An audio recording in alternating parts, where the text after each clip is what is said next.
and welcome to Jolineknitsalot. This is my show about knitting and crafting and the things I get up to in Edmonton, Alberta, Canada.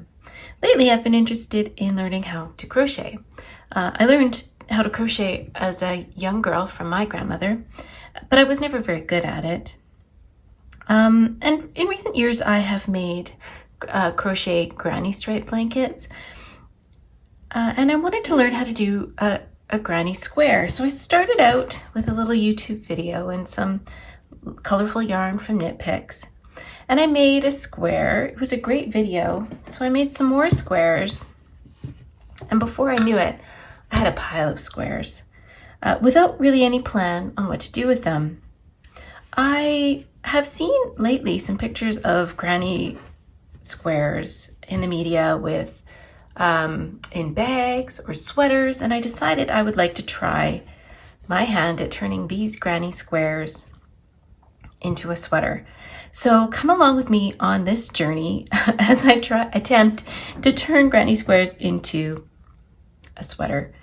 I have purchased some yarn as an outline color. This is more Wool of the Andes from Knit Picks in the penguin color. I had 5 colors of Wool of the Andes, and I made a total of 34, I've lost track, granny squares. These measure about 4-inch square, and so they're a great start, but I'm going to have to figure out how to turn these squares into a sweater.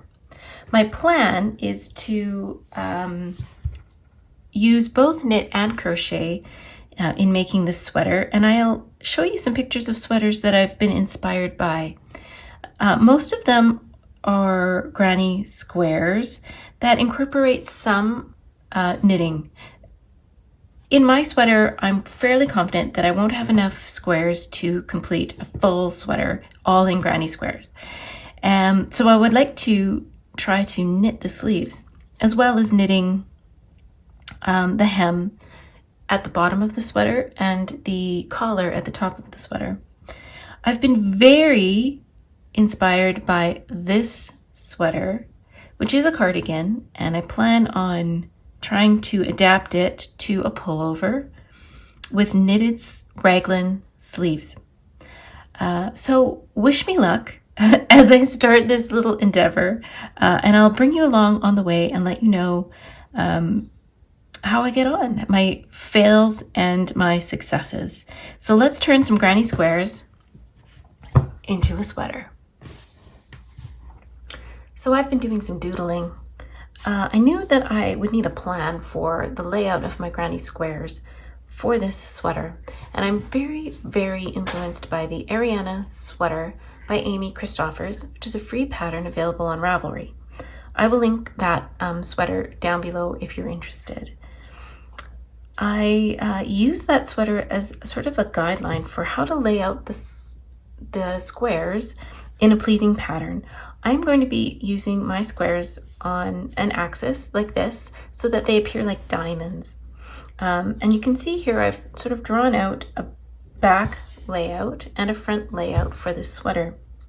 On the back, I've just sort of gone across and numbered the number of squares I'm going to need. There are going to be 4 squares on the sides, 2 on each side, that will wrap around the body. So half of that square will appear on the back of the sweater and half will appear on the front. I know that I'm going to need some half squares or triangles to make up this shape. Those occur here at the top neck on the back, and then across the bottom on the back, on the sides of the V-neck at the top, and then again on the bottom. So I'm going to need a total of 25 full squares or diamonds and 9 half squares or triangles essentially. I know that I want my sweater to measure about 42 inches around. My bust measures 42 inches, and I know that I want this sweater to have a little bit of positive ease. So I'm looking for a finished sweater of 42 inches. In order for that to happen, if I look across here on the back or on the front, I need 3 full diamonds. and I need those 3 full diamonds to give me a width of about 21 inches-ish. Now, when you measure a square this way, you get 2 measurements. Hopefully mine is even, so mine is just about 4 inches and just about 4 inches. When I measure the 2 sides, because it's a square, they should be equal on all sides. But I need the measurement across the width of the diamond as it sits across the sweater in this way. So I'm really sorry to throw this at you, but Pythagoras and his theorem have come to my aid. As you know, or may remember from school, the Pythagorean theorem says that if you take the 2 sides of a triangle, square them, add them together, you will get, and then you look at the square of the distance between this corner and this corner of a right triangle. I know that's painful. I'm really sorry. But this is math that I needed to figure out how many diamonds I would need to get the size that I wanted. So as I sort of measured my squares, I figured that if I added a couple of rounds of edging with my edging color, I could get a square that was about 5 inches by 5 inches. Now I have done that, and here's one of those. I've actually added 2 rounds to this sweater to make sure that it measured what I was hoping for, and after adding 2 rounds, I have about 5.5 inches by 5.5 inches. Now, I think if I had added only 1 round, the square wouldn't quite be large enough. So my estimate of 5 inches by 5 inches should have given me a third side length of 7 inches. So if Pythagoras is right, my corner to corner length on this square should give me more than 7 inches because my sides are more than 5 inches. So let's do the math. I had 5.5 this way and I have 5.5 this way, and I get a width for my diamond of about 7.5, which is pretty spot on. That's actually terrific. So if I have 3 triangles across my sweater this way, or 3 diamonds across my sweater this way, and they're each about 7.5 inches wide, that means that 7.5 times 3 gives me 22.5. 22.5 inches wide at the bust would give me a sweater circumference of about 45 inches, so a lovely 5 inches of positive ease for this sweater. That's enough math for now. Let's have a look at this layout again. So now I know that each of these diamonds is going to be about 7.5 inches across at its widest point, and I've got 3 going across, so this will give me a size that I'll be happy with. I'm going to have some half squares that I'm going to have to make up. I'm going to need 9 of those, and then once I've got all of these crochet squares put together, I'm going to pick up some stitches around the bottom to make a bottom ribbed hem, and that I will be doing with knitting. I'm going to have to pick up stitches around this neckline to create a ribbed collar, and then I'm going to pick up stitches around this raglan to create the sleeves. Those are problems for another day. Right now I need to get myself 25 total diamonds. I plan on connecting all of my squares using the join as you go method, which, crocheters, well done. This is an excellent technique, which means I'm not going to have to seam a bunch of squares together at the end. I'll keep you apprised of my progress as I work through doing 2 edging rounds on all of my squares and then crocheting them together as I go.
I've done it. I have joined all my squares and all of my triangles to make this sweater into a somewhat vest shape. Now, originally my plan was to just have these pieces, this triangle and this triangle, and then a raglan sleeve that would have started here and gone down and then out to the cuff. And then I realized if I added a couple more triangles just here, this would create a bit of a more sort of fitted look, less like a baseball tee and more like an on-purpose set-in sleeve. So that's what I did. I created 2 more half squares and I fit them in to these pieces just here. And they will sit over the top of my shoulders, as you can see. The next challenge for this sweater is the knitting. I think that at this point the crocheting is pretty much done and I'm going to need to start working on the edgings. So the first thing I'm going to do is pick up stitches along this bottom edge. You can see it's all half squares on the front as well as on the back. This was all created using the instructions from the Ariana sweater by Amy Christoffers. So on each of these half squares, I have an edging of 1 double crochet with a bit of a hole beside each of them. And so my plan is to pick up stitches into those holes all the way around the bottom of the sweater. The instructions for the sweater give you an idea of how many stitches per triangle you should pick up. And I think that each triangle gets 26 stitches. So I'm going to grab myself a 4.5 millimeter needle and some of this outline color, and I'm going to start picking up stitches all the way around the bottom. This will probably be a bit of trial and error until I find the ratio that is right to make a nice ribbing at the bottom of the sweater. I had thought about doing a 2x2 rib, but I would like the bottom hem and the neckline hem to be similar, and I think that it might be best to do a 1x1 ribbing in that case. So I will be deviating from the pattern just a little bit in doing a knit 1 purl 1 ribbing versus the knit 2 purl 2 ribbing that Amy recommends. But again, this sweater has been sort of a choose your own adventure from the start, so we'll see how that goes. My plan is to knit a good solid hem. It could be 2 to 2.5 inches. At this point, I'm not really sure. I'm going to kind of wing it and see how it looks. Wish me luck. I'm getting ready to pick up stitches along my bottom hem to knit the ribbing at the bottom. And I tried to pick up stitches with my knitting needle, just picking up into these loops, but I got an edging that wasn't really as clean as I would have liked. So I went back to the drawing board and I grabbed my crochet hook that I used to make all of the crochet granny squares and all of the edgings. And I just did a simple single crochet edging, and I'm going to pick up those edging stitches. Each of these will be 1 knitted stitch, and I'm going to knit 1x1 ribbing for as long as I can stand it.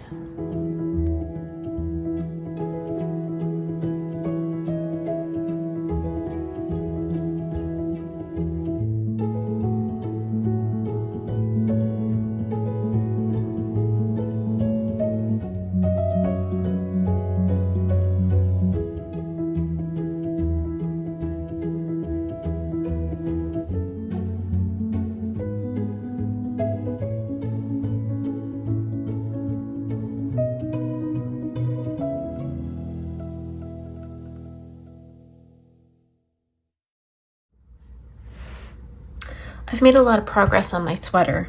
I finished the bottom hem, picking up the stitches by creating one row of a single crochet around the edging of all of the granny triangles, and then picking those stitches up to knit created a really clean edge. I did 1 by 1 ribbing, and then I did a sewn Italian bind off for a really clean stretchy edge. I knit my bottom hem to about 2.5 inches, which I think gives it a nice solid sort of framework for the bottom. The neckline, I did the same thing when I was picking up stitches. I just went around and I picked up 3 single crochets into each of these holes on the granny square.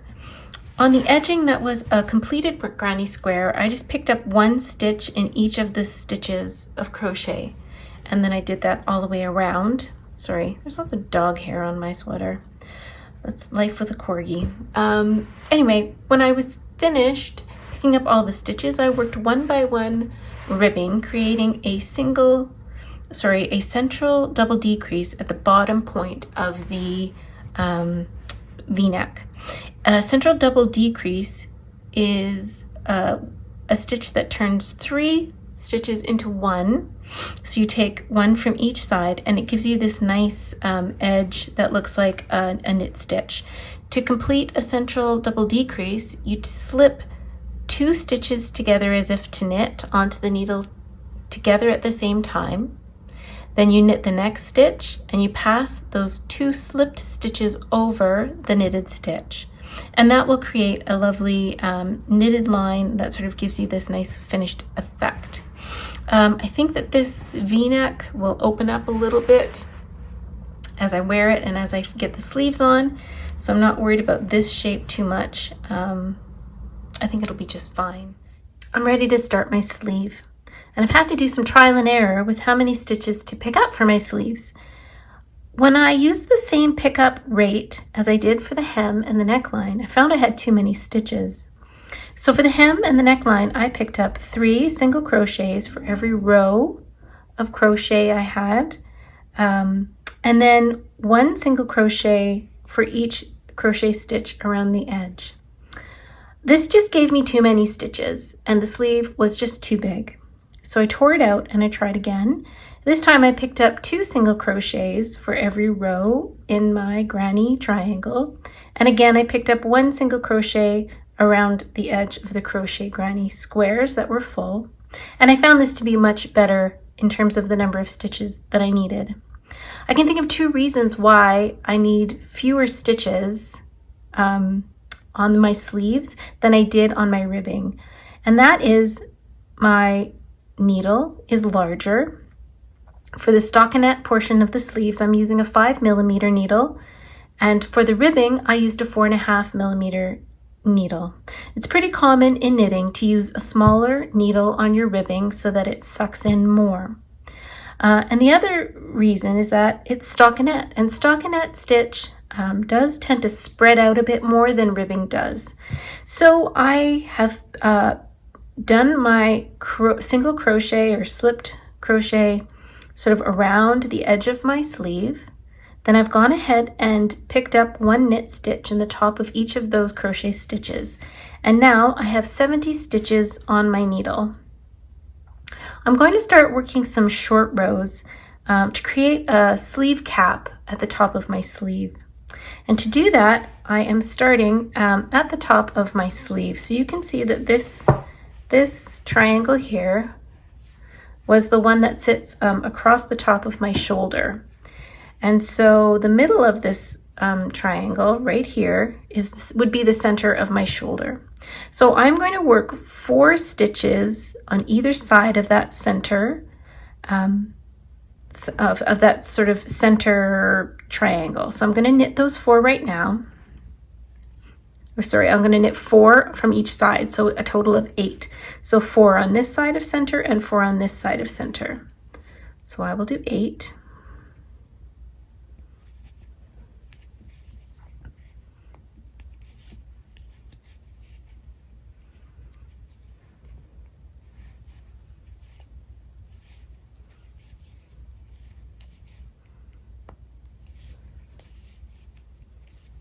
Okay, so those are my 8 stitches. Now I'm going to work short rows, which means a short row is when you knit not all the way to the end of a row and then you turn your work and work backwards. This builds up the knitting. Instead of giving you a whole round of knitting, it gives you some bulk or some length. So I've knit 8 stitches and now I'm going to turn my work. And I'm using German short rows. So in order to work a German short row, on the purl side, I'm going to slip the first stitch with the yarn in front. Then I'm going to take my yarn and wrap it around the needle. Now you can see that as I take the yarn up and over, the stitch I just worked now looks like it has 2 legs right here. And this is important because when I go to close this short row or close the gap from the short row, I'm going to work those 2 legs together. So I've taken the yarn up and over. I'll bring it around so that I can work my purl stitches. And I'm going to work back to where I was. So I'm going to purl 7. 1, 2, 3, 4, 5, 6, 7. And now I'm back to kind of where I started. So I'm going to work 2 extra stitches, 1, 2, and I'm going to turn my work. And now I'm going to do a short row on the right side or with the knit stitches showing. So in order to do this, I'm going to bring the yarn in front of my needle and slip that first stitch. And then bring the yarn to the back so that I can continue knitting. And you can see when I do that, I get a stitch that has 2 legs showing. So I'm going to knit the next stitch. And I'm going to continue knitting until I get to where I turned on the last round. And I'll know that I've gotten there because the next stitch will be one with 2 legs.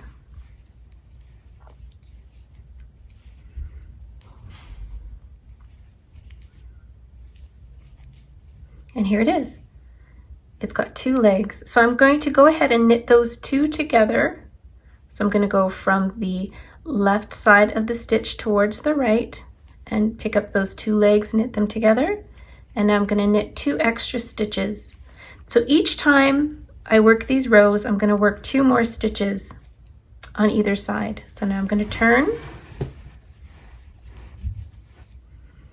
I'm going to slip that stitch. I'm going to bring the yarn around so that I can work the next purl. And again, I've got 2 legs. I'm going to bring it around and I'm going to purl until I get to where I turned the last time, and that will be the stitch with 2 legs. And these are called German short rows. So if you're interested in learning more about this technique, there are lots of resources online, and I will provide some links in the show notes below. Okay, now my next stitch has got 2 legs. You can see that it looks extra bulky here. So this time I'm going to purl from the right side to the left side, purl those 2 legs together, and then I'm going to purl 2 more. And I'm going to continue doing this technique all around the sleeve until I've used up almost all of my sleeve stitches. So when I had picked up stitches around this sleeve cap, I have picked up 70 stitches, 70 stitches. That seems to be the right number for my size. And depending on your gauge or the size of your arm, that number may vary. But I'm going to go ahead and keep working these short rows. There, I've slipped it. I bring the yarn over, I get my double legs, and I keep going until I get where I turned the last time. Then I just close the short row by working the 2 stitches together, the 2 legs of the stitch together rather. I knit 2 more stitches and I turn. So I'm going to work a little bit more of this shoulder, a few more back and forth short rows so that I can show you just how much this raises the the sleeve, but you can see now, even after the small amount that I've worked, that I'm starting to get this sort of shape in my knitting that will sort of sit nicely at the top of my shoulder. So I'm going to knit a little bit more and I'll show you what it looks like. I worked a few more short rows and I think we can start to see the shape of the top of a sleeve coming together. I'm going to keep working these short rows, working 2 extra stitches every row until I get to almost the center of the bottom of my armpit. So I've marked the center of the underarm with this stitch marker, and I'm going to keep working short rows until I have 4 unworked stitches on this side of the stitch marker and 4 unworked stitches on this side of the stitch marker. I'll meet you back here when I'm at that point. I've worked a little farther on my sleeve and I've gotten to the point where I have 4 stitches in between my turn stitch and the stitch marker for the center of the underarm, and I have 4 stitches on this side as well before the turning stitch. And so now what I'm going to do is just start working in the round, and I'm going to close those wraps or those turns when I get to them. Now, as I move down the sleeve, I have to decrease. I currently have 70 stitches on my needle, and I need to decrease to about, my plan is to decrease to 48 stitches. With a gauge of 5 stitches per inch, that should give me a cuff of about 9.5 inches, and that sounds about right. I'd like to get all of these decreases done by the time my sleeve reaches 16 inches long. I don't have very long arms, and so I'm aiming for 16 inches before I start my ribbing. I'd like to work 2 inches straight before I start my decreases, and I've measured that I get 6 rounds per inch. So I know I need to knit 12 rounds before I start my decreases. I'd like to have all my decreases done by the time I get to 16 inches. My arms aren't very long, and after 16 inches, that's about the point where I would like to start my ribbing. I'd like to go from 70 stitches, which I have on the needle right now, to 48 stitches with my stitch gauge of 5 stitches per inch. 48 stitches should give me about 9.5 inches at the cuff, which sounds about nice to me. So I am going to do my decreases every 8 rounds. My decreases for the sleeves will be a knit 1, SSK or slips of knit, and then I'll knit all the way around till I have 3 stitches left. I'll do a knit 2 together, and then I'll knit 1. And I'll do that decrease round every 8 rounds. I'm hoping that that gives me a nice tapered sleeve and one that fits nicely. I think based on my calculations that should work pretty nicely, but I will keep you apprised of the situation. So my plan again is to knit 12 rounds straight without any decreases. Then I'll start doing 1 decrease every 8 rounds. So I'll knit 12 rounds, I'll do a decrease round, and then I'll knit 7 plain, and then I'll do another decrease round, and I'll keep doing that, decreasing and then knitting 7 rounds plain until I have 48 stitches on my needles, and then I will knit straight until I reach 16 inches. I finished my sleeve. I continued doing the decreases in the same rate, so that was 1 decrease round that decreased 2 stitches, and then I knit 7 rounds plain, then I did another decrease, and I continued doing that until I had 48 stitches left. You can see my last decrease round happens right about here, and then I knit straight until my sleeve measured 16 inches, so that was just a few more rounds. I switched to the smaller needle size, so for me that was a 4.5 millimeter needle. I use DPNs because that's my preferred, but you can use whatever small circumference knitting technique you like. I knit 1 by 1 ribbing for 2 inches, and then I again did that sewn tubular bind off on the edge. It's finished and I love it. I'm so happy with my new finished sweater. I'll pop some pictures in here so you can see how it fits me when I'm standing up. But I'm really, really happy with the results of this sweater. So I thought I'd take some time to let you know some of the pertinent information about my finished sweater. And then I thought I'd share with you some thoughts on how you might adjust this sweater to better fit yourself, or things I might change if I were to knit this sweater, craft this sweater for myself again.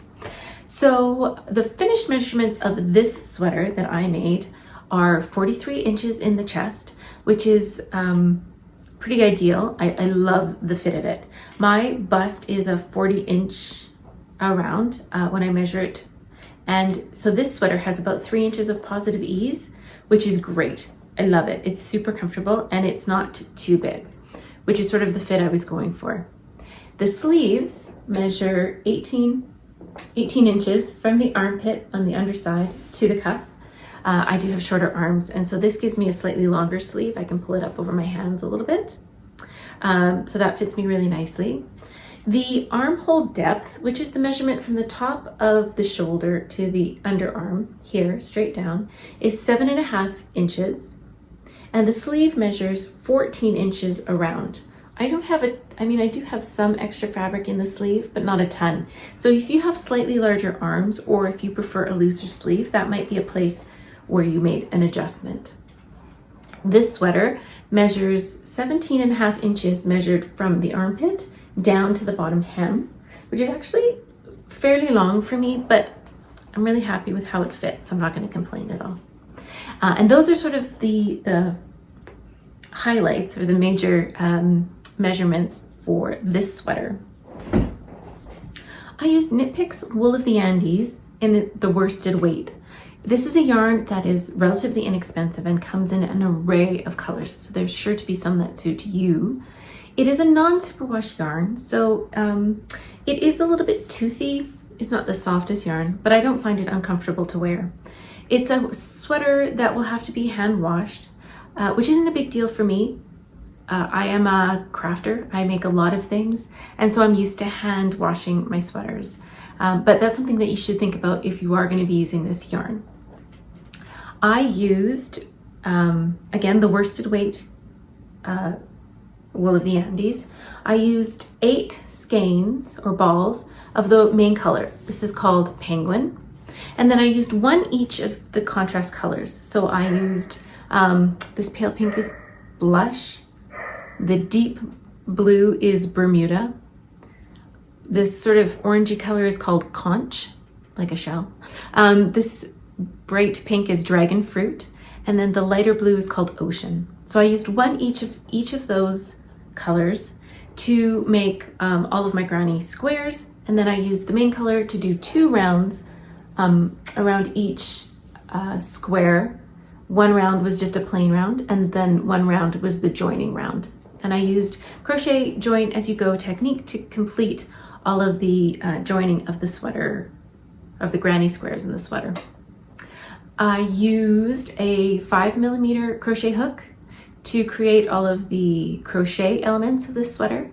And the knitting was done on a 5mm hook for stockinette sections, and anything that was ribbed, so like the cuffs or the neckline or the hem, was done on a 4.5mm needle. I hope that you find this video helpful, at least in thinking about how you might create a sweater for yourself. You might not necessarily follow the route that I did, but maybe it gives you some ideas on how you might make something that suits you best. If I were to make this sweater and try to adjust the size of it, I think that the most straightforward way to do that would be to use the granny squares as a way to increase or decrease the size. So if I wanted a slightly larger sweater, if I wanted to add inches in width and depth, I could add more rounds to the granny squares, and that would just give me more granny fabric to work with. And then that would increase both the width and the length. If you wanted a shorter sweater, say a cropped sweater, you could just eliminate one of the rounds of granny squares in the body and just stop sooner. If you wanted to make longer sleeves, you would simply just knit longer.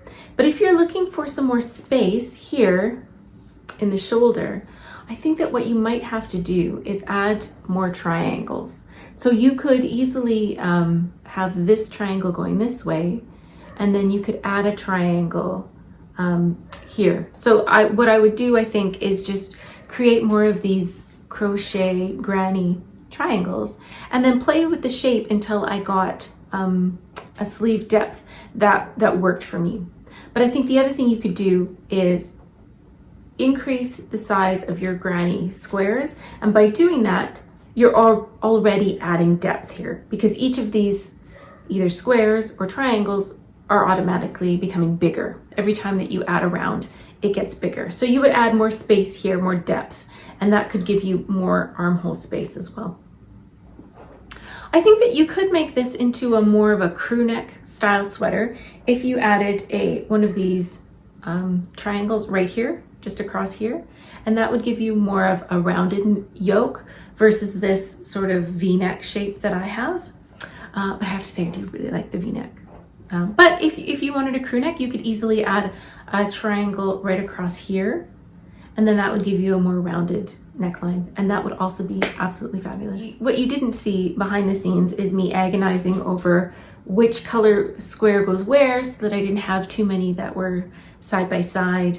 And I did a lot of playing with where I put my squares to make sure that I didn't get a lot of duplication.